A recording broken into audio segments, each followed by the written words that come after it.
Bung bung. Feeling tired? That. Perk up and level up with Bung Bung Coffee's delicious modern dark roast. Your favourite brewer's favourite brew. bungbungcoffee.com. We are here. It is the last weekend of Fringe right now. So please, if you haven't seen my show, Clay McMath, In Over My Head, jump online and buy your tickets right now. As of recording this podcast, there are plenty of tickets available, and I want to have an epic last night. We've got drink specials on at the bar. If you use code LUCKY7, all caps LUCKY number 7, at checkout when you buy your tickets, you will get $7 off your ticket, and you will also get a wristband when you scan your ticket at the door, and you will get $7 drink specials all night, and we'll have a little bit of a rap party for the festival, man. So I'm looking forward to that. If you've seen the show, come out and see it again. If you haven't seen it, come and see it for the first time. I'm having fun doing the show. I've had a lot of nights where I've been grinding with like 5 people in the audience. I'd love to finish this out with a bang this Saturday night, 22nd of March. So come along. Lucky 7, eligible only for the 22nd of March. If you can't make it that night, make it any other night this week. I can't wait to get through the rest of this festival. I've been having a good time, but it's been a grind, man, and I'm feeling hot, I'm feeling good heading into the Melbourne International Comedy Festival. So claymcmathcomedy.com to buy tickets to the end of this Fringe run, or if you are a Melbourne listener, buy tickets to my show, same show, Clay McMath, In Over My Head at the Melbourne International Comedy Festival. Get around it and let's start the show. Welcome to the party. Best show on the internet. Ask anybody. You know it's easy money. Sit back, relax, get your headphones, everybody. Welcome to the party. Blackout in the booth. Every episode's a party. We go hard like Ricky Bobby. Tell a friend to tell a friend. This is welcome to the party. Welcome to the party, bung bung. It's your man Claytron, aka the Big Boss Man, aka the Clumsy Jeweler, because I'm always dropping gems, aka the Milkman, because I always deliver, aka the PhD of podcasting, the Magnum PI of podcasting, the Captain, the Paul Walker of podcasting, bro, because I feel like I'm just about done, but you're going to see me again. You're going to see me again. I got a few more nights of this show. I'm recording this episode on a Tuesday. So we got tonight, Wednesday, Thursday, Friday, Saturday. We got 5 more performances left at this Adelaide Fringe Festival, man. And yeah, I don't know how many shows I've cancelled now. Probably 6 out of 31. So that's still 25 shows, man. 25 shows, 25 hours of just my show. Plus, 9 nights of 20 minutes. So that's another couple of hours. So that's 27. Plus probably another hour all up of comedy in other spots. So about 28 hours of comedy this month, which I wonder how much I've done all up of comedy to this point.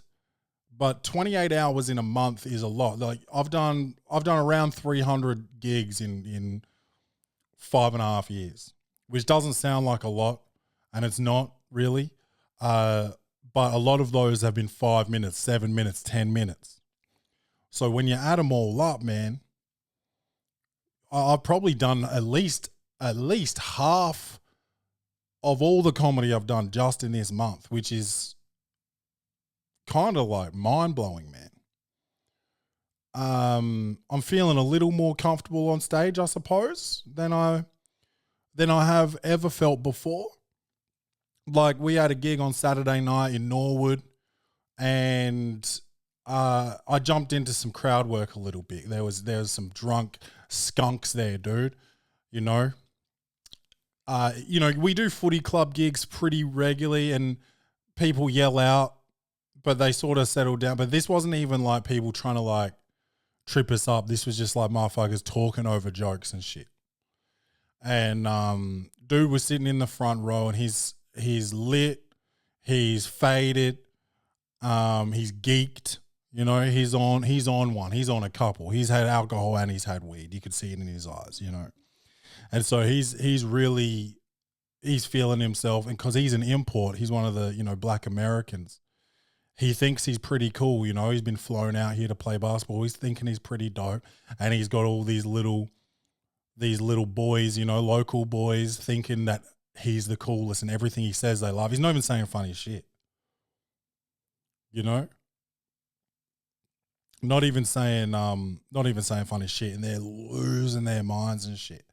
So jumped into some crowd work to deal with him. And I felt, you know, I was eating dicks on stage. I'm not gonna lie, right? Like this is a rich club, and they were turning their nose up at some of my material, and that's fine. That's not my audience. Should I have done more to win them over? Yeah, for sure. But I just sort of stuck in my material, except for when I got into the guys that wanted to chat all night.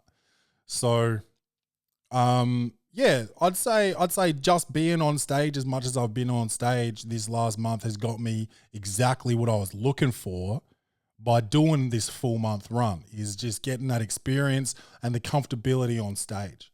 I've been feeling mad comfortable this last probably 5 days at least. Probably since last Thursday. So Thursday, Friday, Saturday, Sunday, Monday, Tuesday, 6 days. I've been feeling really, really comfortable on stage, which is exactly why I wanted to do this. You get lost in the sauce a little bit when you start off strong. You have like 3 decent nights in a row, and then ticket sales start to dwindle because like your network's all seen your show in the first weekend, right? And then once your network's expired, it's like, shit, what now? And then you have a couple of random nights that just pop off. I probably had 4 nights where it's like it sold really well to complete strangers, which is nice. But it's nice, but 4 out of 25 is 20%, less than 18%. I probably had 7 nights that have been like, all right, we're moving tickets here. So 7 out of 25 is a quarter, a bit more than a quarter, maybe like a third or whatever, a bit less than a third. I don't know. So yeah, like there's been some nights, man, where it's been awesome, and you get lost in the sauce when you have those low nights, and it's like, oh man, I just want to make some money. And it's like, check your goals. Obviously you can adjust your goals, but when do I adjust my goals? You should adjust your goals once you're reaching your goals. I'm like a week in, now I'm talking about making money. And it's like, hold on. You're not even at that point of comfortability on stage yet. Don't change your goals now. This wasn't about making money. This was about getting comfortable. And what better way to get comfortable than to be mad uncomfortable? Doing shows to 2 people, 3 people, 4 people, 5 people, man. I had 5 in last night, and one of them sat at the back of the room. So I had 4 in front of me and 1 in the darkness. And that was my night last night. Yeah, I had to cancel, 6 shows or whatever, but that was always going to happen, and I knew that. I said that to myself. I said that to other people going in. People were like, 31 days, how are you going to do it? I was like, there'll be some nights where I have to cancel, so I'll get some breaks. And I got some breaks. I got a couple of breaks, and we all appreciated it. Myself, Rach, Kenny. They've been good. They've been really good days and needed days. I haven't started nagging and been like, God, I wish I had a show tonight. It's been very welcome, these breaks. It's been overall a positive experience. You get in your head about selling tickets. Why am I doing this? How am I doing this? Am I doing this for the right reasons? Am I ever going to get to a point where I can sell tickets? Yeah, man. But a lot of people don't do an hour show 5 years in. A lot of people don't do that. So not only am I developing my confidence, I'm developing my work. It's just been it's been a great build here. And I got overwhelmed one day where I was like, man, like this week's been hectic. It's been 2 cancellations, and then a day with 10 people, which is good. You get greedy, man. There's so many gigs I've done to 10 people or less. Open mics where like no one shows up, you know? So yeah, it's mad interesting to like when it's your show, you just get greedy and you're like, oh, I want the money. Oh, I just want this show to be good. I don't want to do it to no one and get no laughs. And that's tough, man. People, when you do a show to 2 people, like if I'm just talking to a friend, I actually had a friend call me before Fringe started. He called me. We did a FaceTime or a what's it called, Zoom or whatever. And I was like, dude, can I just go through my show with you right now? And he's like, yeah, do it. I'd love you to do it. And so I did that. And you know, he laughed at bits, but he didn't laugh at bits. It's a different environment. It's just a different environment, bro. And then you do it in the right environment and all of it works. But like it's kind of a community thing. It's hard to make 2 people laugh. When you got 15, 20, 30 people in there, then that it starts to get easier. And so the amount of nights that I've had to do to 8, 7, 6, 5, 4 people has made it a really hard slog, but I've done it. I've continued to do it and I'm better for it.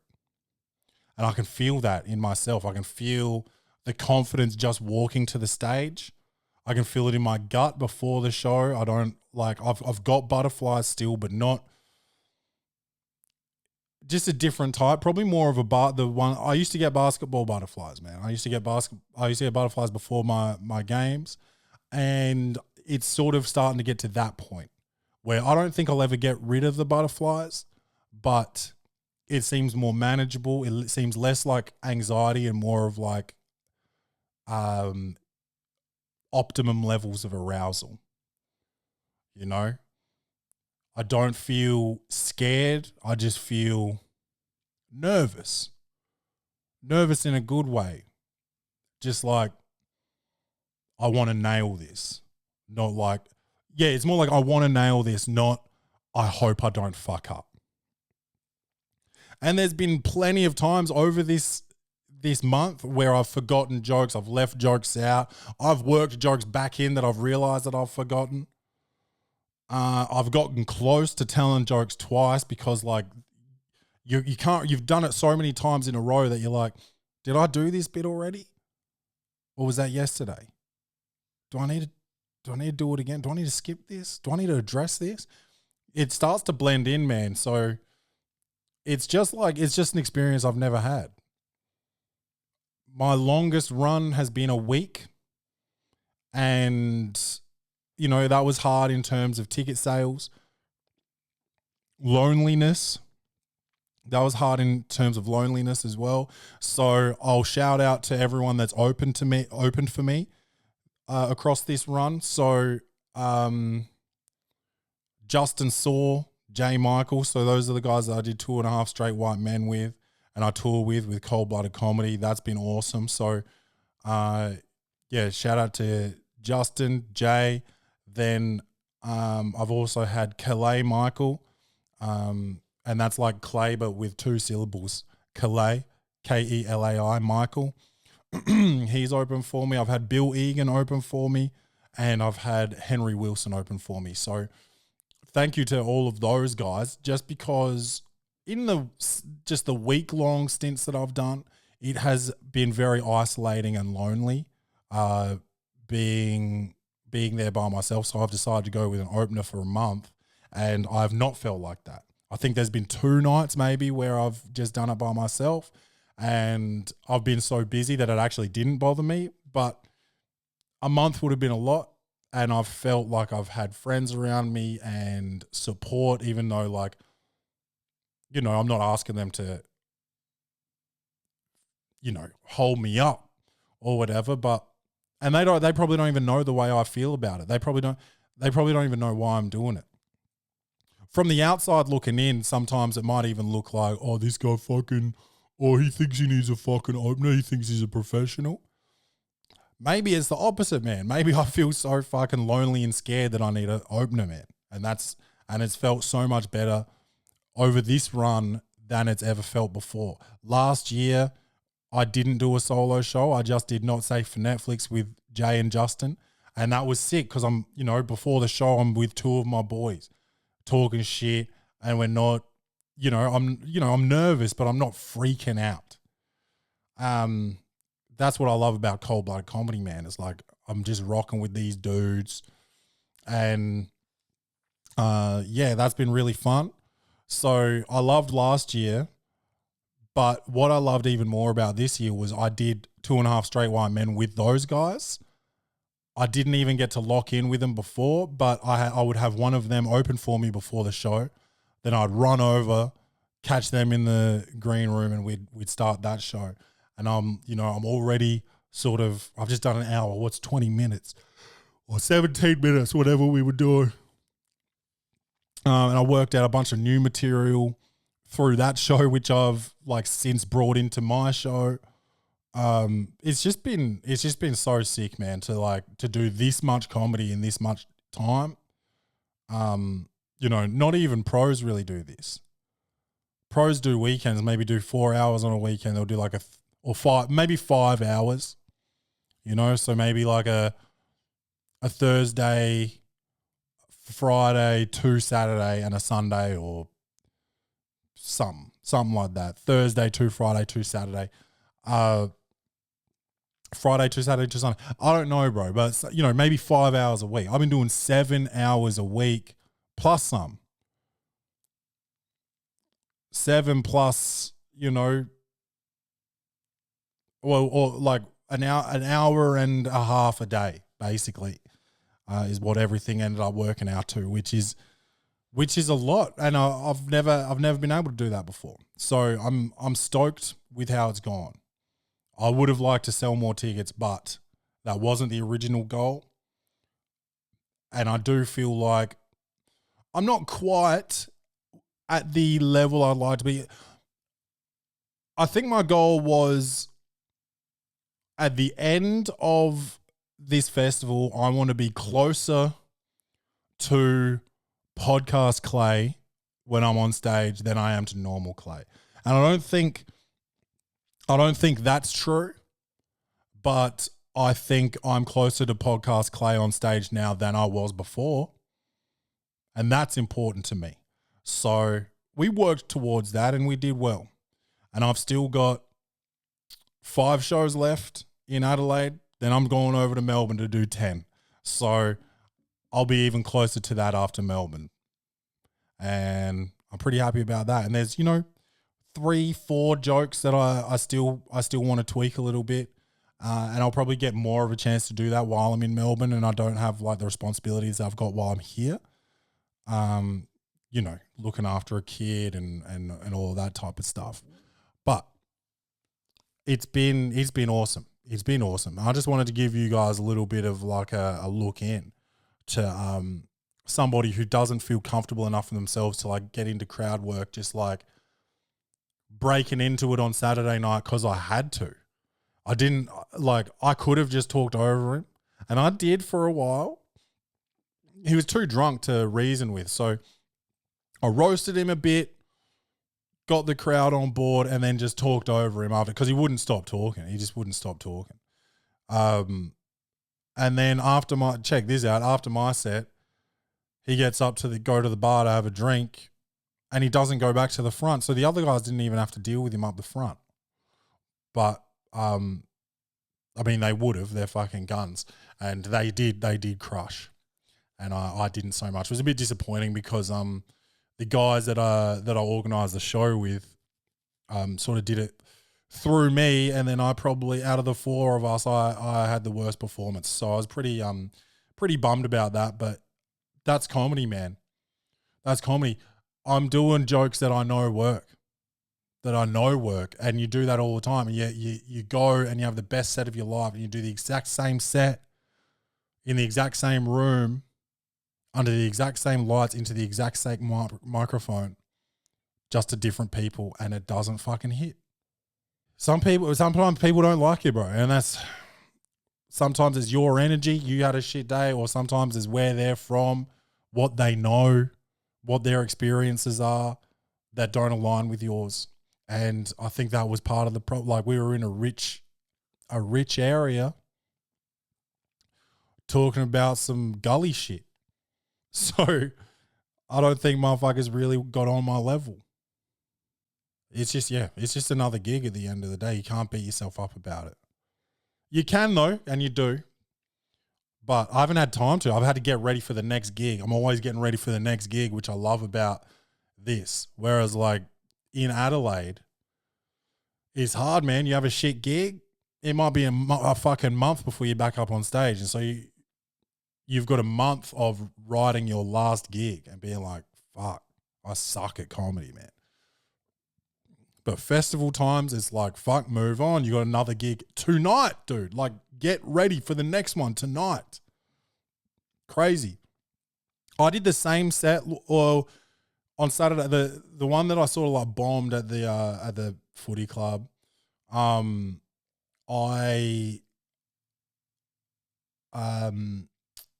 had half that time, so I did 20 minutes at the footy club. And I had a show right before that where I had 10 minutes. And I did the first 10 of the set that I was going to do at the footy club, and I fucking crushed, dude. Crushed.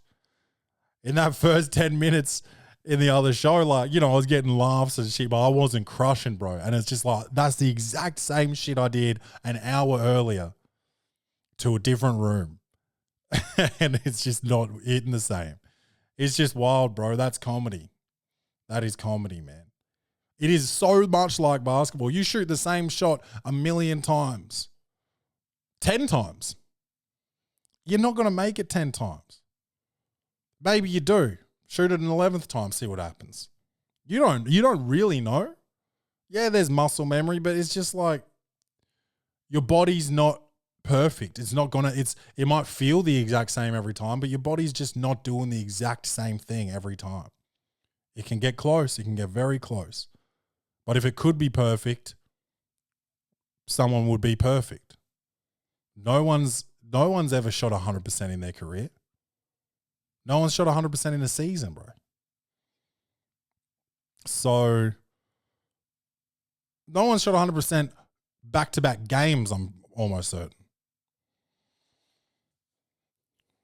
So yeah, man, it's a lot like basketball in that way. And that's beautiful, man. Because it would also get to a point where it's boring, killing all the time.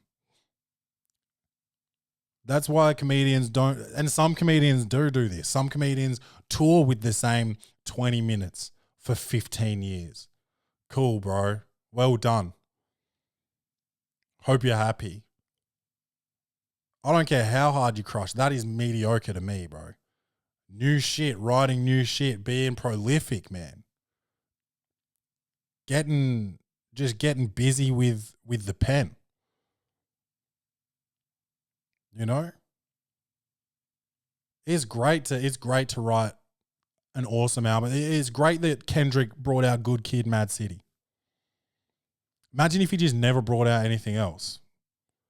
Everyone would be like, that album's dope, but that's weird, you know? He's got a catalog, bro. He's got a lot of albums out. And people still talk shit about him, like not bringing out enough music. So that's what's good about comedy, man. It's like, if it went well all the time,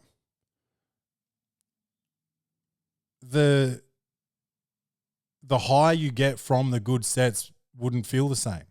It's that same shit. The sunshine wouldn't feel so good if it wasn't for rain.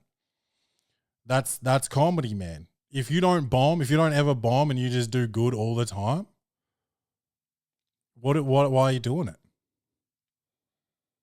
Why are you doing it? I know you go up wanting to do good. But like, when you write a new joke, sorry, just yawned.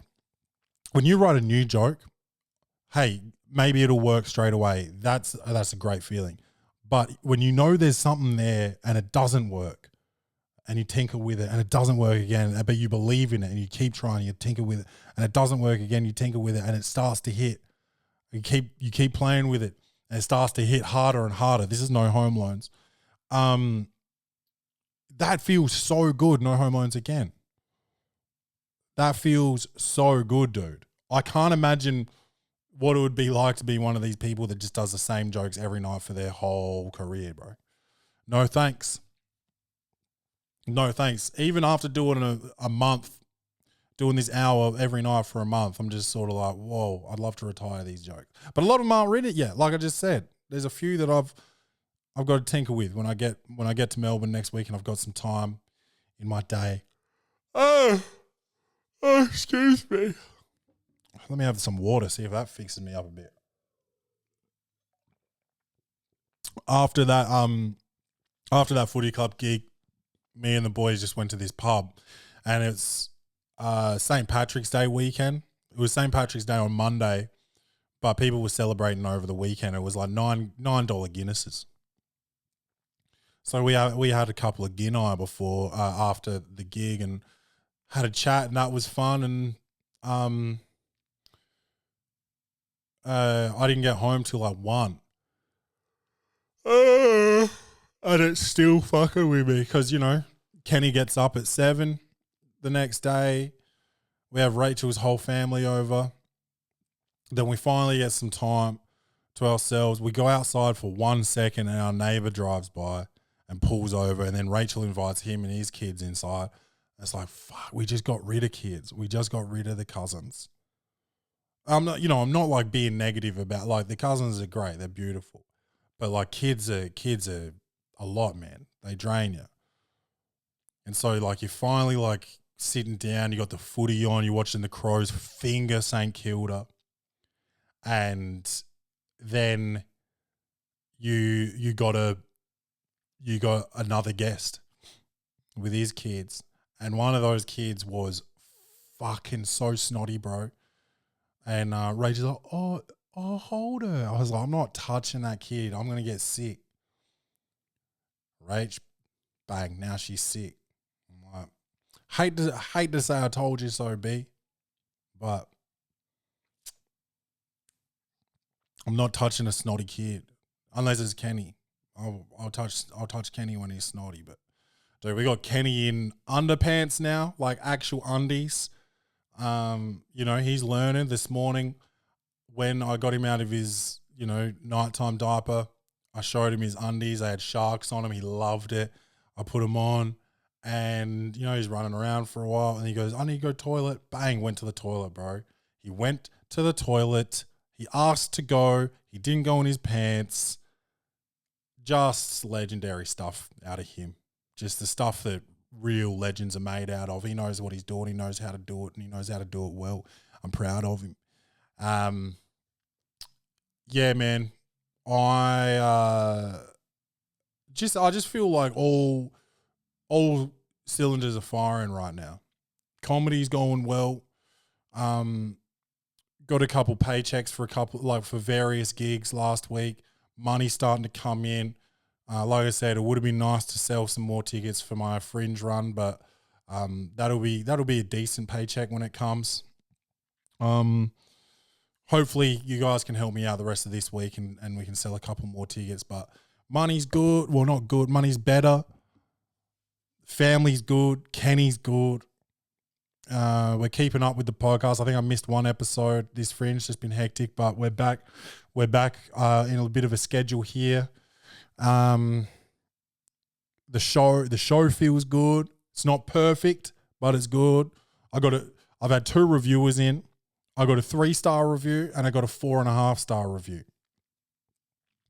I think the 3-star review was on night 4. Did Friday, Saturday, Sunday, and I think it was the Monday. Yeah, night 4. Before I made some significant changes to the show. I don't disagree with what Duke said. And then I had this reviewer in, I think, Friday night. and 4.5 stars. So that's good, man. That feels good to get to see that there's like some level of improvement. Obviously, it's subjective and all that, but that felt good to sort of just see that I was able to make some changes. There's still more changes to be made. 4.5's not 5, and 5's still not perfect. I've seen 5-star shows before, and they're great.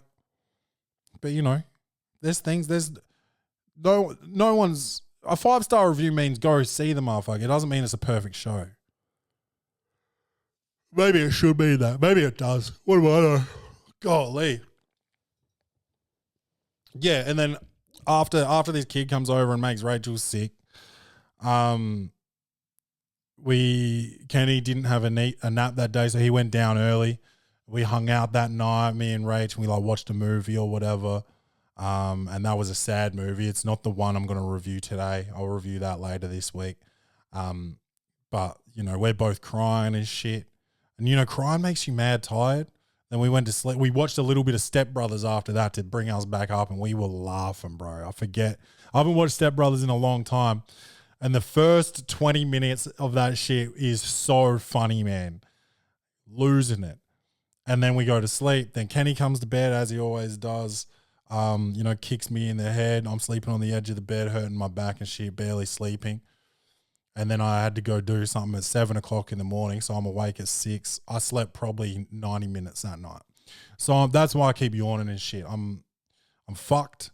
But apart from the sleep, like I said, everything's sort of firing, man. I'm feeling good. I've got a good feeling about everything. I was telling the guys the other day, that it's like a picture or like a meme sort of thing. And it's like a split screen thing. So up the top here, there's a guy and he's digging for diamonds, and he turns around. He thinks there's nothing there. And then in the split, the bottom split, he digs further and he's inches away, like next strike into the dirt, he's going to find all the diamonds he's been looking for. And that's where I feel right now. I feel like if I give up now,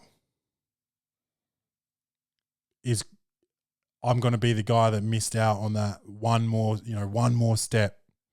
That one more step, and you could have made it and you turned around. I don't got no turnaround in me, really. I'd still be playing basketball. If my knees would let me, I'd still be playing, bro. I miss it every day. Every time I talk to people about basketball, I miss it. I watch the NBA every day.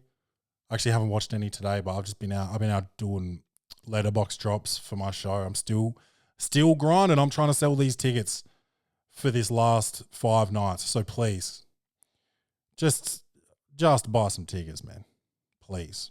Anyway, let's get into close reviews. Comedy, action, or horror.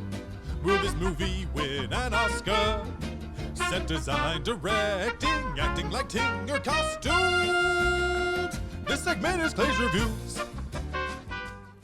All right. The Lincoln Lawyer, not the film, the TV series adapted from the film. So the film stars Matthew McConaughey, and then the TV show doesn't. But the guy is he's like a Mexican, which throws you at first. You're kind of like, damn, I would have liked Matthew McConaughey's cool ass in this.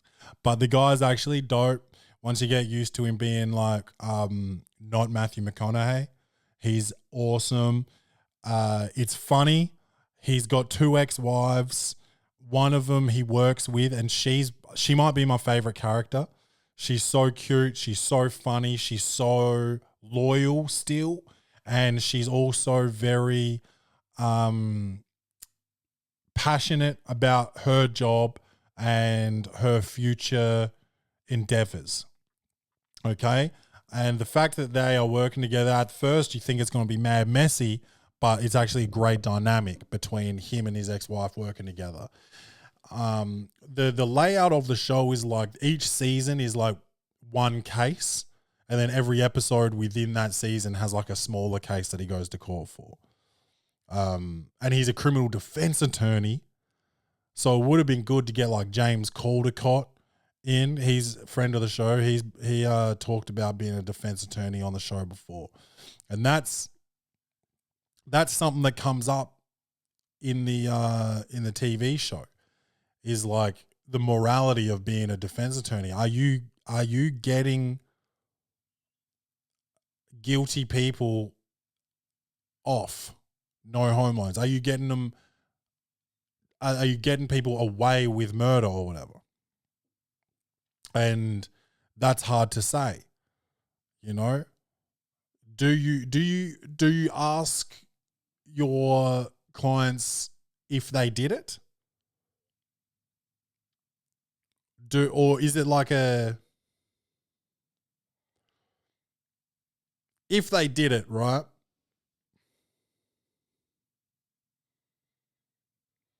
If they did it, I guess you tell them to take a guilty verdict and you try to make sure that their sentence is fair. If they didn't do it, you got to get all the information and you got to prove beyond a reasonable doubt that they didn't do it.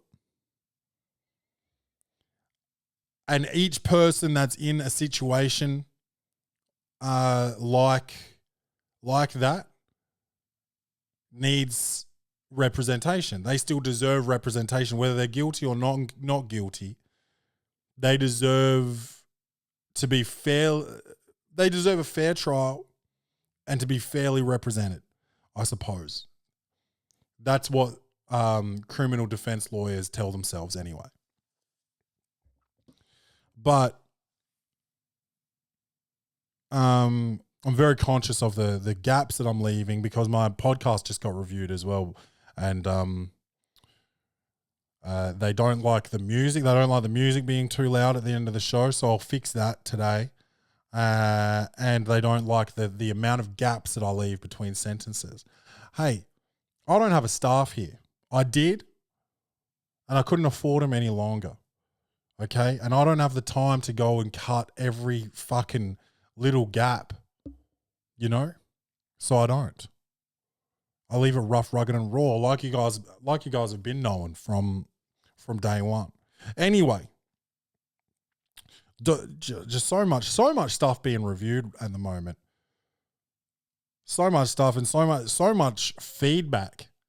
So much feedback to take on board.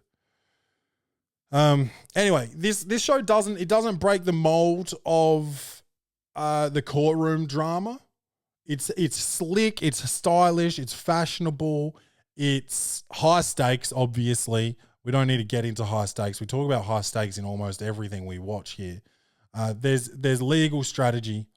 They teach you about it too. I don't know how true some of the things are that get said, but they sort of teach you what different things mean. And when he's being a little bit cheeky and bending the rules, he sort of explains how and why he's doing that. There's personal drama. There's unexpected twists. There's cliffhangers. It's highly addictive. Highly addictive. There's been nights where we've stayed up longer than we needed to stay up watching this. There's been nights where we're like, another episode and we get 10 minutes in and we're like, we're too tired. We got to turn this off. But you don't want it to stop. There's 3 seasons right now and apparently there's another one coming. And we watched it pretty quickly, man. Pretty quickly got through 3 seasons. So that was dope.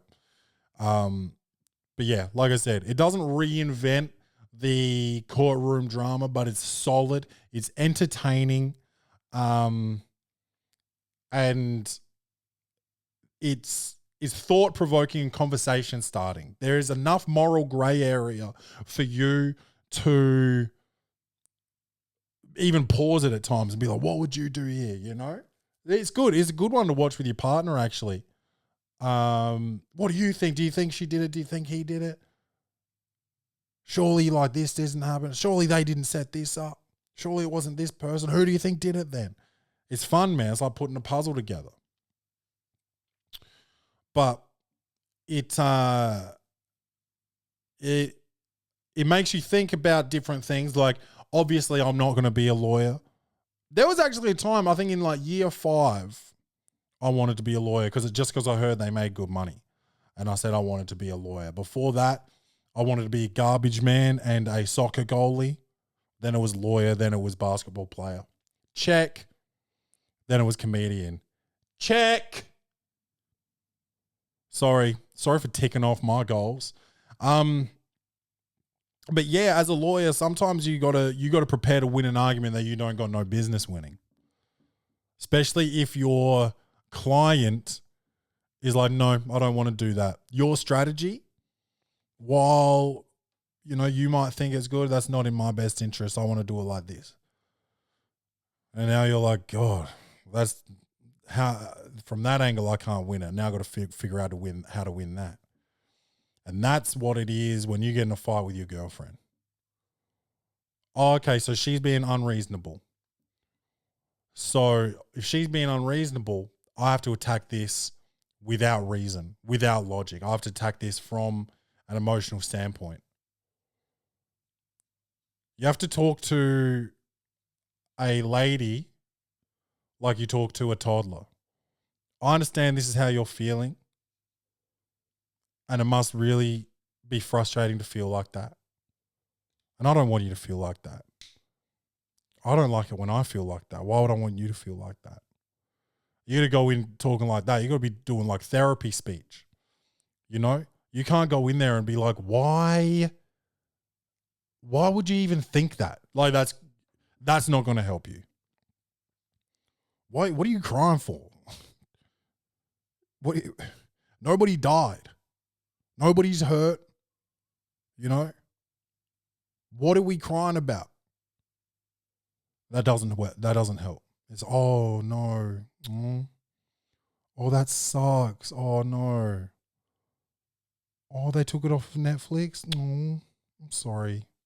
I know how hard that is. Oh, we don't have any potatoes. Oh my God.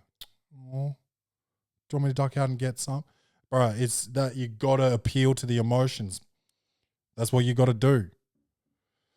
And if you don't want to do that, you got to stay single for a little bit longer, bro, until you're ready to do that. Logic ain't gonna cut it. And that's just that. That's just what it is, bro. Sometimes you got to defend a guilty friend, bro. You get a phone call from your friend's girlfriend. Where was Jimmy on Saturday night? He was with me every time. If you don't say that, you're a shitty friend. He was with me. The reason you're getting called is because he told her that he was with you. And he's betting his safety and his nuts that you're going to say you were with him. And that's a rule. Hello? Hi, it's Sandy. Oh, Sandy, what's good? I was just wondering where Caleb was on Saturday night. He was with me. I thought you were in Moonta. Nah. Where in Moonta? No. I was with Caleb. Where? I was with him. Chill. I was with him. Yeah. Tell him that. Tell you that. You got to know that. I was with him. Sounds like you're lying. Well, I don't know. I don't know what to tell you. Oh, did you see anything going up on Instagram? No? Yeah, because I was with the boys. I don't put anything up on Instagram when I'm with the boys. I'm too busy having fun. Putting stuff up on Instagram is something I do when I'm bored. So, oh, wow, there's so many pictures of you and your family on Instagram. Yeah, well, I'm bored. And that's a lie. That's a lie, dude, okay? Those pictures go up when I'm bored, but they get taken during good times, But when I'm with the boys, I'm not uploading shit to Instagram. Do you understand what I'm saying? Upload shit to Instagram, during a lunch break. When I get to the cafe early, when I'm going to meet somebody.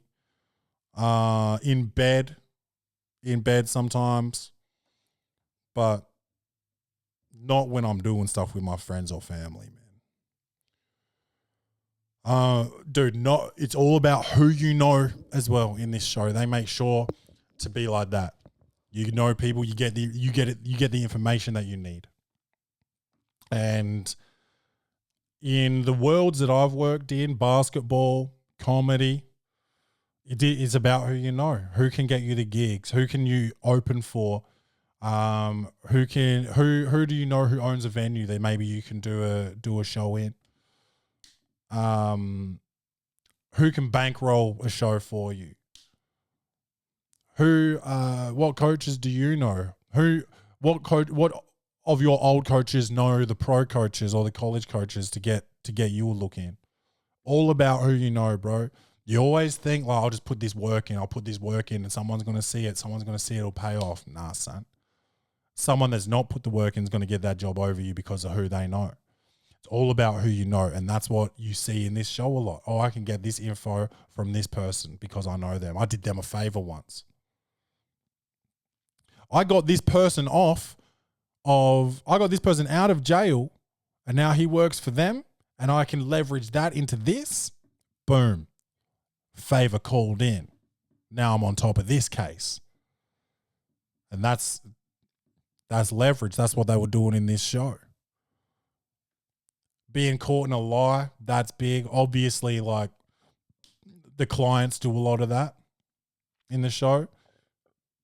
But, man, do we get caught in lies. Dude, I think I've told this story before. My ex-girlfriend, one night, she came out with me and the boys after one of our basketball games.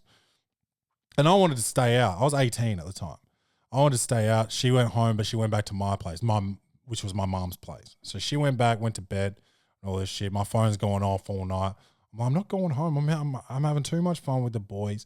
And, I get up to some foolishness out that night.